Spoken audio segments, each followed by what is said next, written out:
Alright, so the other day I was talking with somebody and oh, hold on one second.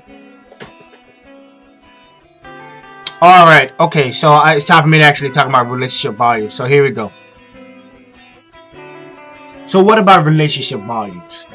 We all know that sometimes when we get into relationships, our relationships can tend to get a little bit snappy at times. But if we can use the right tools at the right time, we can figure out the code of having the perfect relationship. Meaning that you can have problems, but it's the way that you and your partner solve those problems. For example, I had a relationship before, some time ago. We had many problems that I did not know how to solve, and she did not either. If we knew how to solve these problems together without nobody else, I bet that we would be in a relationship right now, and I wouldn't be talking to you right now. That was a joke, but it didn't need to be funny. Anyways, but learning how to solve your problems within a relationship can contain values that you have with your partner.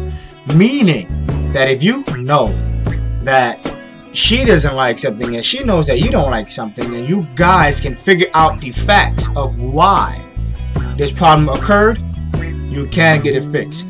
It does not make sense for anybody at all to have the perfect relationship, meaning no arguments, no fussing, no fighting, nothing. That is not a perfect relationship. The perfect relationship will have problems. I always tend to see that relationships breaks off quickly, right? Exactly. But our older generation, that was way before us, have marriages that are 30 to 40 to even 55 years going. I met a couple at my job. He has his wife next to him. They've been married at the age from 21, and they are now 65. She's 67, he's 65. They're in their 60s. How much is that? It's 21. That's 31. That's 10 years. 41, 20, 51, 30, 61, 40. So that's 40 years basically, right?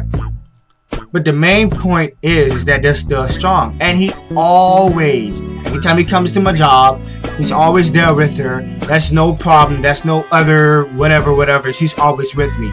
The younger generation now has a problem with that.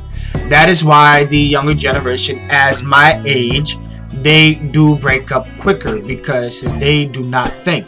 The guy doesn't think or the girl doesn't think. So, I'm not trying to be Dr. Phil here, but I'm just trying to explain something that I think a lot of people do not understand when it comes to the perfect relationship and when it comes to relationship values. And having relationship values, you need to keep in store about what the other person thinks and what the other person likes and dislikes. Same with your other, coming from them as well. They need to know what you like, what you're thinking about, and what you don't like. And if you have that, you can have the perfect relationship. There will be some bumpy roads. Trust me, there will be. And everybody knows that. But if you keep in mind of how you can contribute to the relationship, you will be able to have the perfect relationship for you and your significant other. Thank you. I'm Mr. Boy to Wonder. Y'all have a good night. God bless. Peace.